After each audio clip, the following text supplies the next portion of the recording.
বাঙালি একটি ক্ষুদ্র জনগোষ্ঠী। বাঙালি পৃথিবীর সবচেয়ে অহমিকাপরায়ণ জাতিগুলোর একটি। বাস করে পৃথিবীর এক কোণে, ছোট জুতার গুহার মতো ভূভাগে, খুবই দরিদ্র, এখন পৃথিবীর দরিদ্রতম। তার দেশ ছোট, ছোট ভূভাগে বাস করার একটি ফল মানসিকভাবে ছোট, সংকীর্ণ হওয়া, কুপমণ্ডুকতায় ভোগা, যাতে ভুগছে বাঙালি অনেক শতাব্দী ধরে। বাঙালির এক অংশ পড়ে আছে এক বড় দেশের এক প্রান্তে, ভুগছে প্রান্তিক মানসিকতায়, এবং আরেক অংশ ঠাসাঠাসি করে বেঁচে আছে আরেক ভূভাগে, যে এক টুকরো। বাঙালির দারিদ্র্য 20 শতকের বড় কিংবদন্তি ও সত্য। আর্থিক দারিদ্র্য মানুষকে মানসিকভাবে গরিব করে। বাঙালির মনের পরিচয় নিলে তা বোঝা যায়। প্রতিটি বাঙালি ভোগে অহমিকা রোগে, নিজেকে বড় ভাবার অচিকিৎস ব্যাধিতে আক্রান্ত বাঙালি। ইতিহাসে বাঙালির যে পরিচয় পাওয়া যায় তা গৌরবজনক নয়, এবং এখন যে পরিচয় পাই বাঙালির তা আরও অগৌরবের। প্রতিটি জনগোষ্ঠীর রয়েছে একটি বিশেষ চরিত্র, যা দিয়ে তাকে শনাক্ত করা যায়, কিন্তু বাঙালির পাওয়া যায় না এমন কোনো বৈশিষ্ট্য যার দিকে নির্দেশ করে বলা যায় এ হচ্ছে বাঙালিত্ব। প্রতিটি জনগোষ্ঠীর স্বভাবের রয়েছে একটি দুটি প্রশংসনীয় বৈশিষ্ট্য। কোনো জাতি সরল, কোনো জাতি পরোপকারী, কোনো জনগোষ্ঠী উদার বা মহৎ বা আন্তরিক, বা কোনো জাতি স্বল্পভাষী বা বিনয়ী বা পরিশ্রমী বা উচ্চাভিলাষী। কিন্তু বাঙালির নেই এমন কোনো গুণ যার সংস্পর্শে এসে মনুষ্যত্বের প্রসার ঘটতে পারে। বাঙালি জাতিকে বিভিন্ন দৃষ্টিকোণ থেকে দেখে পর্যবেক্ষণ ও বিচার করা হয়েছে কিনা তা জানি না আমি, কিন্তু বোধ করি যে তা এখন জরুরি। বাঙালিকে এখন বিচার করা দরকার শরীর দিক থেকে। তার অবয়ব সংস্থান কেমন, ওই সংস্থান মানুষকে কতটা সুন্দর বা অসুন্দর করে তা দেখা দরকার। বিচার করা প্রয়োজন বাঙালিকে মনস্তাত্ত্বিক দিক থেকে। কেমন তার মানুষ গঠন, ওই মনে নিয়ত চলছে কিসের ক্রিয়া প্রতিক্রিয়া, দিনভর কতটা ঈর্ষায় ভুগছে, উত্তেজিত থাকছে কতখানি, কতটা গ্লানি নিয়ে বয়ে বেড়াচ্ছে দিনরাত, বা কতটা গৌরবে তার সময় কাটে। মানসিক এলাকাটি অত্যন্ত গুরুত্বপূর্ণ, কিন্তু বাঙালির মানুষ উদ্ঘাটনের কোনো চেষ্টা হয়নি আজও। বাঙালির আচরণ ও বিশেষ পর্যবেক্ষণ ও বিচারের বিষয়। বাঙালি সাধারণত কী আচরণ করে, তার সামাজিক আচরণ কেমন, বন্ধুকে কতটা প্রীতির সাথে গ্রহণ করে, শত্রুকে দেখে কতটা ঘৃণার চোখে, কতটা কথা বলে বাঙালি, কথায় কতটা বক্তব্য থাকে বা থাকে না, এবং আরও অনেক আচরণ সূক্ষ্মভাবে বিচার করা দরকার। তার আর্থসামাজিক রাজনৈতিক জীবন ও আচরণ তো গভীর পর্যবেক্ষণের বিষয়। অর্থাৎ আমি বলতে চাই, খুব বিস্তৃতভাবে রচনা করা দরকার বর্তমান বাঙালির জীবন ও স্বপ্নের ব্যাকরণ, যাতে আমরা বুঝতে পারি তার মস্ত সূত্র। ওইসব সূত্র যদি কখনো রচিত হয়, তবে কি ধরা পড়বে যে বাঙালি একটা সুস্থ জনগোষ্ঠী, নাকি ধরা পড়বে বাঙালি জাতি হিসেবে রুগ্ন? আর এই রুগ্নতা শুধু সাম্প্রতিক নয়, ঐতিহাসিকও। বাঙালির অহমিকা কি বাঙালিকে বাধা দেবে, না নিজের নিরপেক্ষ বস্তুনিষ্ঠ পর্যবেক্ষণ ও বিচারে তা দেবে? কেননা বাঙালির সত্যের থেকে শূন্য স্থাবকতা পছন্দ করে। আমি এখানে বাঙালির কিছু বৈশিষ্ট্য আলোচনা বা বর্ণনা করতে চাই, বস্তুনিষ্ঠভাবে, যাতে বাঙালির ব্যাকরণ রচনার সূচনা ঘটে। বাঙালির ভাষিক আচরণ দিয়েই শুরু করি। জাতি হিসেবে বাঙালি বাচাল ও বাকসর্বস্ব। অপ্রয়োজনেও প্রচুর কথা বলে। বাঙালির স্বভাব উঁচু গলায় কথা বলা, সাধারণত শুরুই করে উচ্চকণ্ঠে, বা ক্রমশ তার গলার আওয়াজ চড়তে থাকে। যদি আলাপের বিষয়টি বিতর্কিত হয়, পক্ষ বিপক্ষ থাকে, তাহলে অল্প সময়ই তারা প্রচণ্ড আওয়াজ সৃষ্টি করতে পারে, এবং অংশগ্রহণকারীর সংখ্যা যদি 2-এর বেশি হয়, 3, 4, 5 জন হয়, তাহলে আলোচনা পুরোপুরি পণ্ডু হওয়ার সম্ভাবনা থাকে। যে কোনো আলাপ বাঙালি নিজেই প্রবেশ করিয়ে দেয়, অন্যদের অনুমতির প্রয়োজন বোধ করে না। এমনকি অনেক সময় আলোচ্য বিষয় সম্পর্কে কিছু না জেনেই বাঙালি তীব্র আলোচনায় অংশ নেয়। বাঙালির যুক্তি কণ্ঠের উচ্চতা। যার কণ্ঠ যত উঁচু, সে নিজেকে যতটা যুক্তিপরায়ণ বলে গণ্য করে এবং নিজের জয় অবধারিত বলে জানে। যুক্তিতে কোনো বাঙালি কখনো পরাজিত হয়নি, হয় না, ভবিষ্যতেও হবে না। বাঙালি কথায় সাধারণত ভুল শব্দ ব্যবহার করে, বাক্য সম্পূর্ণ করে না, এক কথা বলে অন্য কথা বুঝিয়ে থাকে। বাঙালি উচ্চকণ্ঠে আলাপ করে, অযুক্তি পেশ করে, এবং অনেকের মাঝখানে থেকেও ফিসফিস স্বরে চমৎকার চক্রান্ত করতে পারে। বাঙালি কারো সাথে দেখা হলেই কথা বলে, কথায় কোনো প্রয়োজন না থাকলেও। বাঙালি প্রচুর মিথ্যে কথা বলে থাকে। অনেকে মিথ্যে বলাকে মনে করে চাতুর্য, এক ধরনের উৎকর্ষ। বাঙালির প্রতিটি এলাকায় অন্তত একজন পেশাদার মিথ্যেবাদী পাওয়া যায়। দক্ষিণ ভারতে একটি উপজাতি রয়েছে যারা 40 বছর বয়স্ক হওয়ার পর কথা বলাই থামিয়ে দেয়। তাদের কথা বলার মতো আর কিছু থাকে না। বাঙালি এর বিপরীত। বয়স বাড়ার সাথে কথাও বাড়তে থাকে বাঙালির। বাঙালি বুড়োরা কথা বলার জন্য প্রসিদ্ধ। বাঙালির কথার পরিমাণ ও বক্তব্য সমানুপাতিক নয়। প্রচুর কথায় বাঙালি সামান্য বক্তব্য প্রকাশ করে। বাঙালির কথার প্রাচুর্য হয়তো বোঝায় যে জীবন তাকে ক্লান্ত করেনি, বরং সাথে সাথে এও বোঝায় যে জীবনে তার অপ্রাপ্তি অশেষ। বাঙালির অধিকাংশ কথাই তার না পাওয়ার কথা, তার সমস্যার কথা, তার জীবনের না পাওয়ার শূন্যতাগুলো পূরণ করে। এদিক দিয়ে বেশ ট্রাজিক জাতি বাঙালি, কিন্তু সে তার ট্রাজেডিকে লুকিয়ে রাখতে চায় অন্যের কাছে। বাঙালির কথায় ধরা পড়ে তার অন্তঃসার শূন্যতাও। বাঙালি গুছিয়ে কথা বলে না, এক কথা বারবার বলে, কথায় কথায় অতিশয়োক্তি প্রয়োগ করে। সাধারণ মানুষের বাক্যের ভাণ্ডার বেশ সীমাবদ্ধ, কিন্তু তারা ওই সীমাবদ্ধ ভাণ্ডারকে বারবার ব্যবহার করে প্রায় অসীম করে তোলে। বাঙালি মনে করে এক কথা বারবার বললে তা গ্রহণযোগ্য হয়, তাতে ফলে। এটা হয়তো মিথ্যে নয়, কিন্তু এতে কথার তাৎপর্য কমে, মূল্য বাড়ে পৌনঃপুনিকতার। সাধারণ মানুষকে যদি ছেড়ে দেই, যদি ধরি মঞ্চের মানুষদের বিচিত্র কথা বলা যাদের পেশা, তারাও একই কথা বারবার বলে। বাঙালি নতুনত্ব চায় না, বিশ্বাস করে পুনরাবৃত্তিতে। পুনরাবৃত্তিতে বাঙালির প্রতিভা কি তুলনাহীন। বাঙালির স্বভাবে রয়েছে অতিশয়োক্তি। সে কোনো আবেগ ও সত্য প্রকাশ করতে পারে না অতিশয়োক্তি ছাড়া। অতিশয়োক্তি ভাষাকে জীর্ণ করে, নিরর্থক করে, যার পরিচয় পাওয়া যায় বাঙালির ভাষিক আচরণ ও লিপিবদ্ধ ভাষায়। দারুণ পছন্দ করি, ভীষণ ভালোবাসি, শ্রেষ্ঠতম কবির মতো অতিশয়োক্তিতে বাঙালির ভাষা পূর্ণ। অতিশয়োক্তি লঘুতর লক্ষণ, এতে প্রকাশ পায় পরিমাপ বোধের অভাব। বাঙালি লঘু পরিমাপ বোধহীন। বাঙালি সাধারণত কারো আন্তর্গুরুত্ব নিজে উপলব্ধি করতে পারে না, অন্য কারো কাছ থেকে তার জানতে হয় এটা, এবং একবার অন্যের কাছ থেকে জেনে গেলে বিচার না করে সে তাতে বিশ্বাস করে। বাঙালি ভাষাকে এক ধরনের অস্ত্ররূপও ব্যবহার করে। কলহে বাঙালির প্রধান অস্ত্র ভাষা। আগ্নেয়াস্ত্রের মতো বাঙালি ভাষা প্রয়োগ করে থাকে। বাঙালি স্বভাবত ভদ্র নয়। সুবিধা আদায়ের সময় বাঙালি অনুনয় বিনয়ের শেষ সীমায় যেতে পারে, কিন্তু সাধারণত অন্যদের সাথে ভদ্র আচরণ করে না। বাঙালি প্রতিটি অচেনা মানুষকে মনে করে নিজের থেকে ছোট, আগন্তুক মাত্রকেই মনে করে ভিখারি। কেউ এলে বাঙালি প্রশ্ন করে কি চাই, অপেক্ষা করার জন্য বলে দাঁড়ান। কোনো কর্মস্থলে গেলে বাঙালির অভদ্রতার পরিচয় চমৎকারভাবে পাওয়া যায়। যিনি কোনো আসনে বসে আছেন কোনো কর্মস্থলে, তার কাছে কোনো অচেনা মানুষ গেলে তিনি সুব্যবহার পাবেন না, এটা বাঙালি সমাজে নিশ্চিত। আসীন কর্মকর্তা তিনি যত নিম্ন স্তরেই থাকুক না কেন, তিনি আগন্তুকের দিকে মুখ তুলেও তাকাবেন না। তাকালে মুখটি দেখে নিজেই নানা অকাজে মন দেবেন। তিনি হয়তো পান খাবেন, অপ্রয়োজনে টেলিফোন করবেন, পাশের টেবিলে কাউকে ডেকে বাজে কথা বলবেন, আগন্তুকের দিকে মনোযোগ দেবেন না।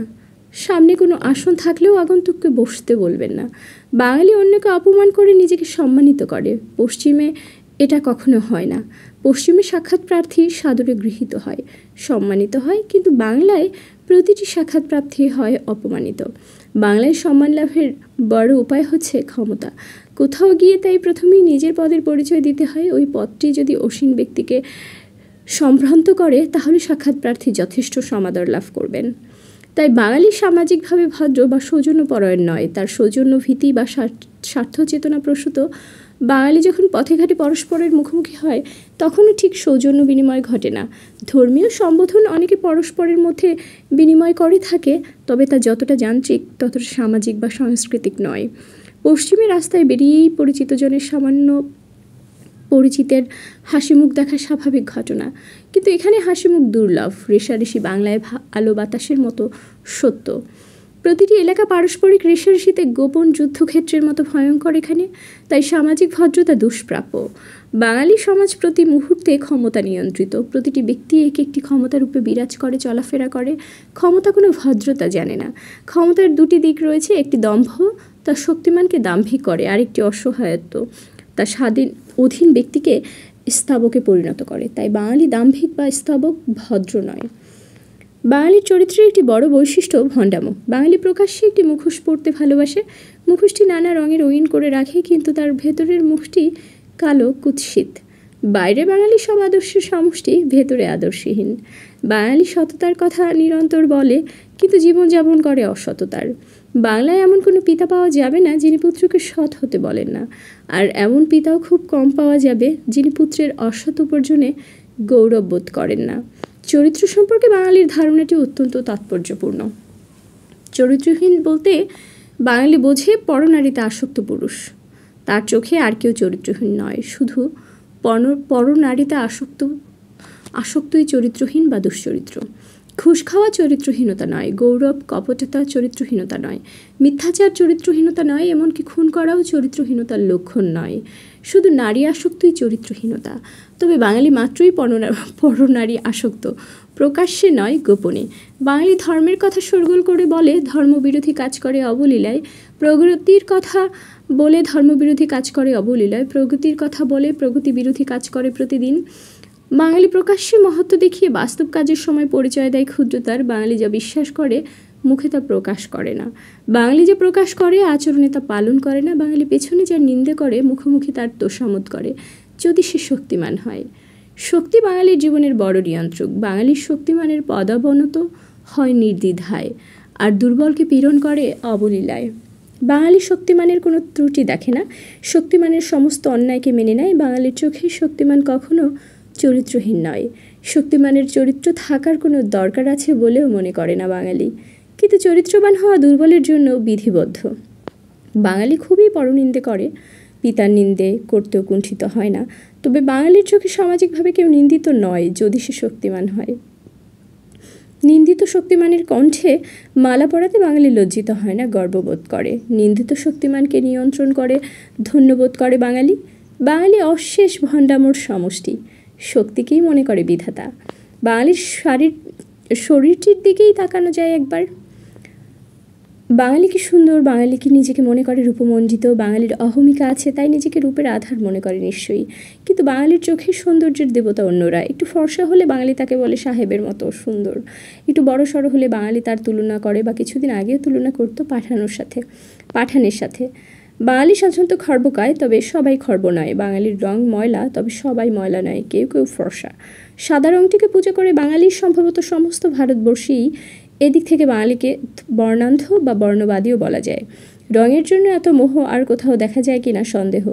যে মেয়ে শুধুই সাদা আর কিছু নয়, যার মুখের দিকে তাকানো যায় না, যার শরীর বেঢপ, তাকেও বাঙালি সুন্দরী বলে, কারণ সে সাদা। বাঙালি কালো, কিন্তু তার সৌন্দর্যের দেবী সাদা। বাঙালির শরীর সুন্দর নয়, কেউ হয়তো খর্ব, মধ্যভাগে মাংস প্রচুর, নারীদের সৌন্দর্য কম, যদিও কেউ কেউ রূপসী। বাঙালি নারী বক্র হয়ে যায়, পিঠ বাঁকিয়ে চলতে চলতে আর ঠিকমতো সোজা হতে পারে না, সবসময় ঢাকা থাকে জড়তায়। বাঙালি পুরুষের কাঠামোতে পুরুষের অভাব, নারীদের অভাব আবেদনের। বাঙালি অবশ্য নিজের সম্পর্কে সব কিছু বাড়িয়ে বলতে ভালোবাসে, বলে সৌন্দর্যের কথাও বাড়িয়ে বলে থাকে। কিন্তু পৃথিবীর বিভিন্ন জাতির সাথে তুলনা করলে তার সৌন্দর্য স্থান পাবে তালিকার নিচের দিকেই। তাই বাঙালি তাকেই সুন্দর বলে যে দেখতে বাঙালির মতো নয়। তাহলে কি বাঙালির সৌন্দর্য চেতনা চিরকালেই থেকে যায় অপরিতৃপ্ত? বাঙালির জীবন ভরে অপরিতৃপ্ত ও অসন্তোষ। অর্থ তাকে সচ্ছলতা দেয় না, সমাজ তাকে শান্তি দেয় না, রাজনীতি তাকে মানুষ হিসেবে গণ্য করে না, আর তার সৌন্দর্য পিপাসাও তাকে করে রাখে অপরিতৃপ্ত।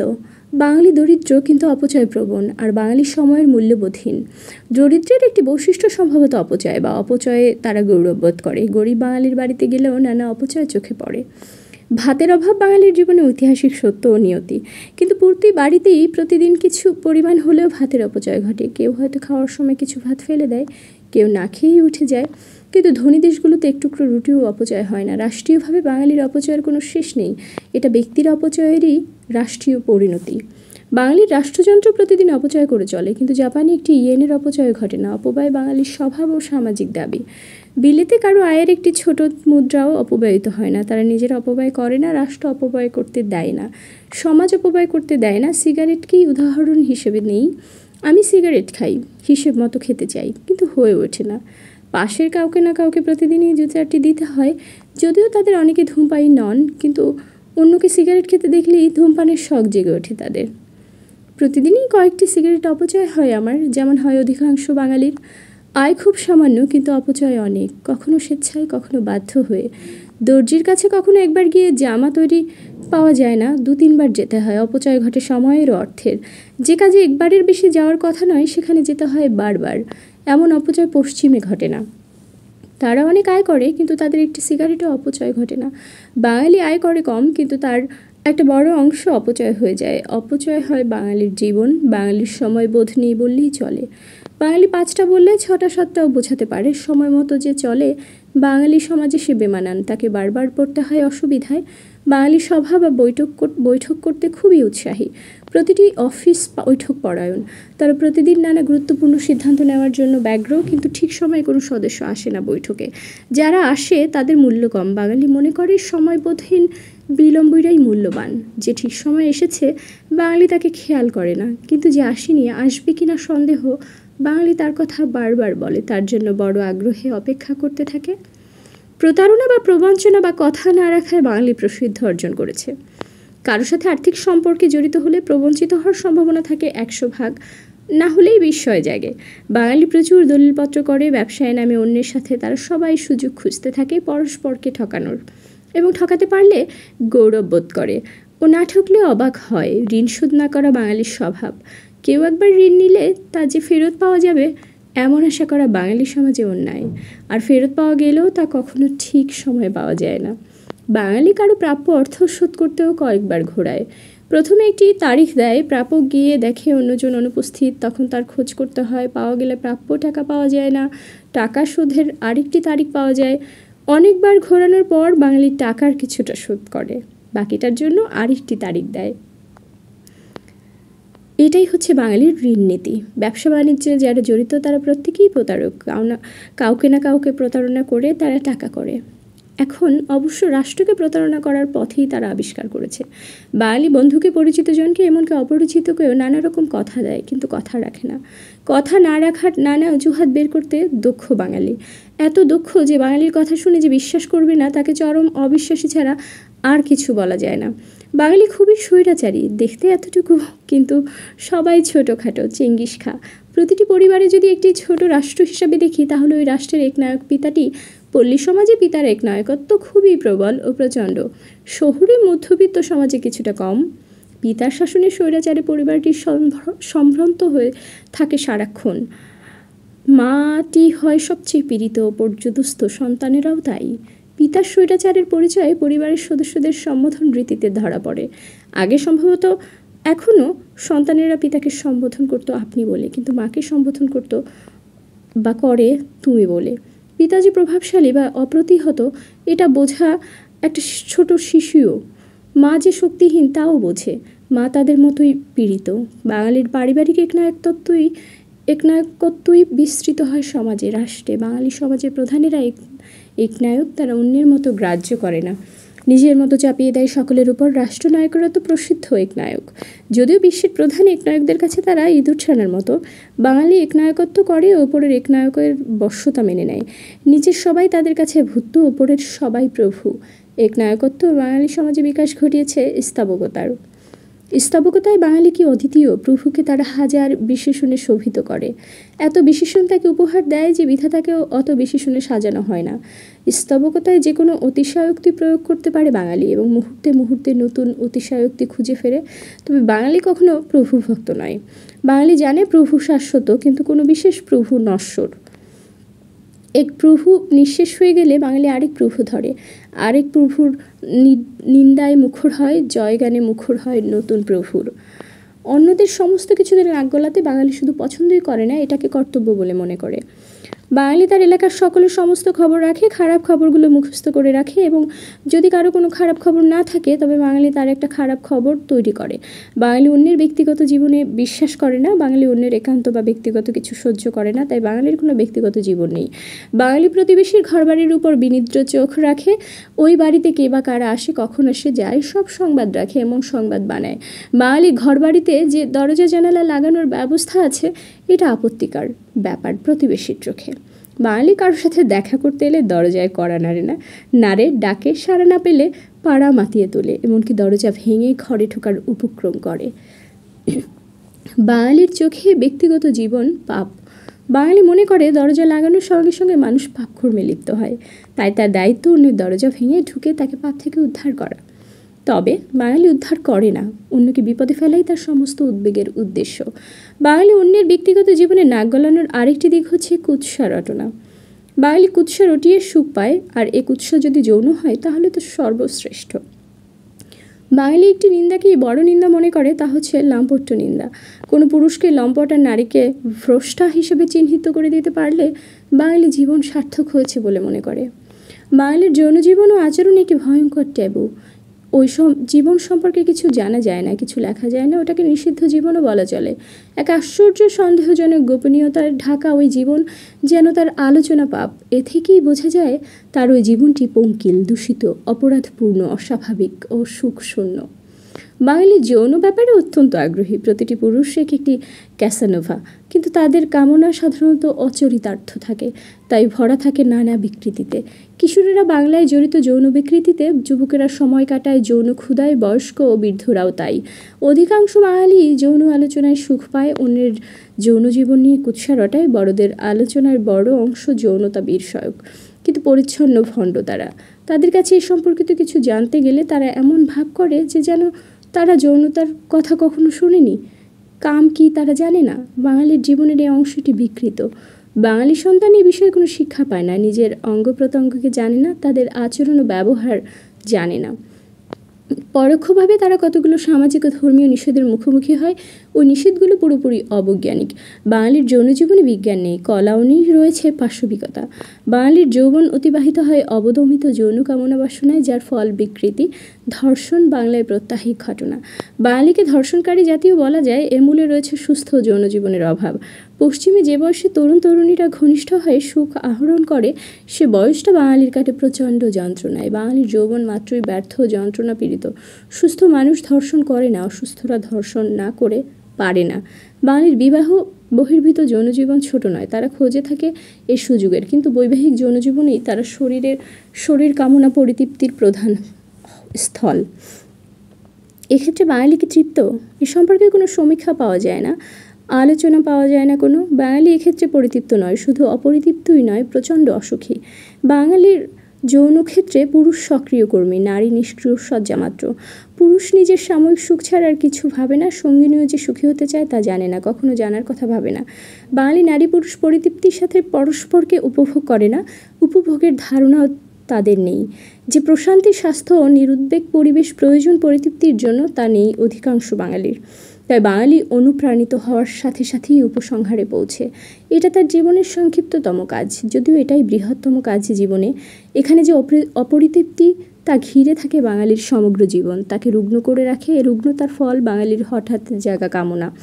বাঙালির নারী দেখলেই তাকে কাম্যবস্তু মনে করে, মনে মনে রমণ করে। এমন যৌন অসুস্থ জাতি জীবনের অন্যান্য ক্ষেত্রে সুস্থ হতে পারে না। একটা রোগ বাঙালির আগে ছিল না, কিন্তু গত 2 দশকে উদ্ভব ও বিকাশ ঘটেছে এই রোগটির, যার নাম স্থানচ্যুতির অস্থিরতা বা বৈকল্য। ব্রিটিশ পর্বে বাঙালি জানতো সমাজে তার স্থান কোথায়, সে চাষি হবে না হবে দারোগা, না কেরানি না ম্যাজিস্ট্রেট। পাকিস্তান পর্বেও জানতো কি হতে পারে সে, তার স্বপ্নের একটি নিশ্চিত সীমা ছিল। 2 দশকে ওই সীমাটি ভেঙে গেছে। বাঙালি এখন যা কিছু হতে পারে, যার স্বপ্ন সে দেখেনি তা সে পেতে পারে, যার যোগ্যতা সে অর্জন করেনি সে তার প্রভু হতে পারে। যার হওয়ার কথা ছিল বা যে সুখী বোধ করত নিম্নপদস্থ হয়ে, সে হঠাৎ একদিন নিজেকে দেখতে পাচ্ছে উচ্চ পদে। যে কেরানিও হতে পারতো না মন্ত্রণালয়ের প্রভু হচ্ছে। যার কথা ছিল অসরকারি মহাবিদ্যালয়ের শিক্ষক হওয়ার, সে বিশ্ববিদ্যালয়ের পুরো অধ্যাপক হচ্ছে। যার বাসে ঝোলার কথা ছিল, সে হঠাৎ হয়ে উঠছে শীতাতপ নিয়ন্ত্রিত। ফলে চারিদিকে অস্থিরতা দেখা দিচ্ছে। পদ আর ব্যক্তির মধ্যে ভারসাম্য সৃষ্টি হচ্ছে না। পদটিকে মনে হচ্ছে ব্যক্তিটির উপরে বা ব্যক্তিটির মাথার উপর চেপে আছে পদটি। চারপাশে এখন দেখা যাচ্ছে স্থানচ্যুতি রোগটি, তাই কোথাও কিছু চলছে না ঠিকমতো, চারিদিকে বিকলন। পরশ্রী কাতরতা বলা যায় পরনিকাতরতার কারণ। কারোই স্ত্রী নেই এখন। বাঙালির একটি স্থায়ী রোগ, পিতামাতার জিন ক্রোমোজোমের সাথে 46-এর দ্বিগুণ হয়ে এটি সংক্রামিত হয় বাঙালির সত্তায়। কারো ভালো দেখতে নেই এমন একটি জন্মলব্ধ জ্ঞান নিয়ে আসে বাঙালি, আর চারপাশে যা দেখে তাতে উত্তেজিত থাকে সবসময়। তবে বাঙালির শত্রুর উন্নতিতে যতটা কাতর হয়, তার চেয়ে বেশি কাতর হয় বন্ধুর উন্নতিতে। উন্নতির ক্ষেত্রে বন্ধুই বাঙালির শত্রু। শত্রুর উন্নতি ঘটলে যে বিষ ঢোকে শরীরে, বাঙালির শরীরে তা মধুর করা যায় নিন্দা করে, কিন্তু বন্ধুর উন্নতিতে রক্তনালী দিয়ে ছড়িয়ে পড়া বিষকে কিছুতেই মধুর করা যায় না। একটিই উপায় আছে, সেটি বন্ধু বিচ্ছেদ।